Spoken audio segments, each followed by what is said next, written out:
This is Take 5 with Bentley, Nevada.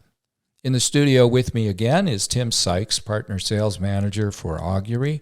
And Tim is deeply involved in the relationship with Bentley, Nevada and the offering of Machine Health, a subscription-based service for continuously monitoring the health of machinery that customers would have typically addressed with either doing nothing at all and just kind of running to failure, or maybe more often through a portable walk-around based approach.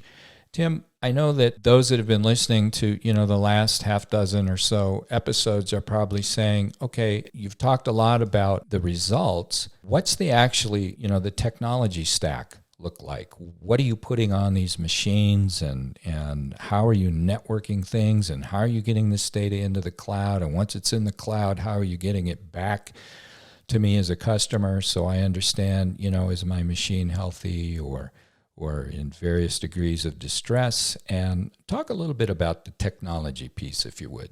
Sure. And I like that we saved this for late in this series, Steve, because again, if we're providing a subscription and we're taking the responsibility and telling you that we're going to identify issues with your machines with 99.9% accuracy, and we're going to point out the root cause with 95% precision, and we're going to support you in change management. And we've done this time and time again through our programmatic approach. Then there's really not much to say about the technology infrastructure, because it's our responsibility to deliver that piece of it. Mm-hmm. So it becomes less of a talking point in a lot of our conversations, and we spend more time talking about what is the customer trying to achieve, and what is the value that our platform can deliver for them. But we'd recognize that we do talk with a lot of technical stakeholders as well, and so we'll spend a little time talking about what that architecture is. Sure. So we install wireless sensors that monitor triaxial vibration and temperature. These are non-invasive installations, so we can epoxy mount, we can drill and tap if necessary. Mm-hmm. But the infrastructure is wireless, so there's very little cost from the customers.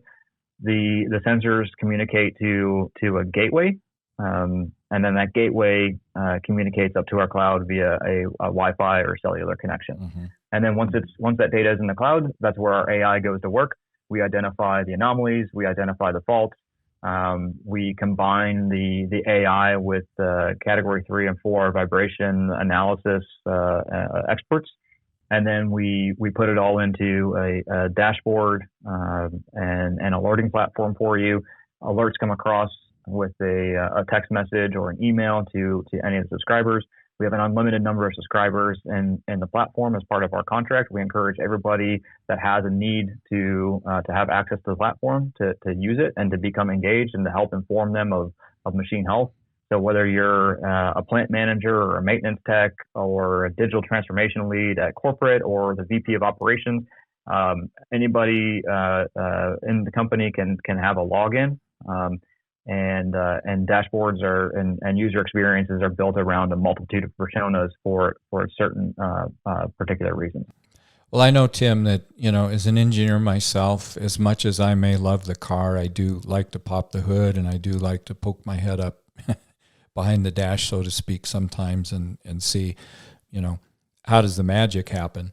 And I think one of the reasons it's important to talk a little bit about the technology is, and you touched on that, for a customer to understand, we don't need you to take that machine out of service for a week and disassemble it so we can embed sensors.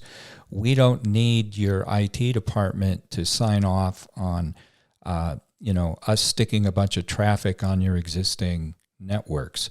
We don't need your IT department to install a server so we can do what we do, or approve another software application.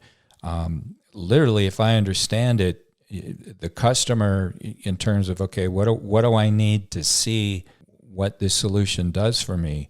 If you have a browser, you're pretty much all set. You have a username, you have a password, you have a browser, and pretty much you're done in terms of, what do you need on your side to be able to begin getting results? Is that a fairly accurate statement? Yeah, 100%. It's a very light lift for our customers, right? Wireless means no pulling cables, no scaffolding, not having to shut down machines because we can epoxy, saves us a lot of time. It doesn't require any sort of production shutdown. So all of the lifting from the customer from an infrastructure standpoint, like I said, is very light. We typically will work with the customer's IT cybersecurity, right, to go through a vetting process to make sure that the data coming from their site is properly secured. Mm-hmm. But that's the extent to which we work with IT, unless we're going to integrate our data to another system. We commonly integrate to like a CMMS to automatically generate work orders and things like that. That's usually like a phase 2 as we look to go to scale after a proof of value. But otherwise, it's a relatively light lift for our customers to get something implemented. Yeah, and as we said before, not only is the delivery model different because it's offered as a service and a subscription-based service at that, but it does change things from, to use your analogy, a really heavy lift into a really quite a light lift. Well, with that, Tim, I want to thank you, and that is a wrap for at least this series of episodes. You've been listening to Take 5 with Bentley Nevada, a Baker Hughes business. We'll see you next time.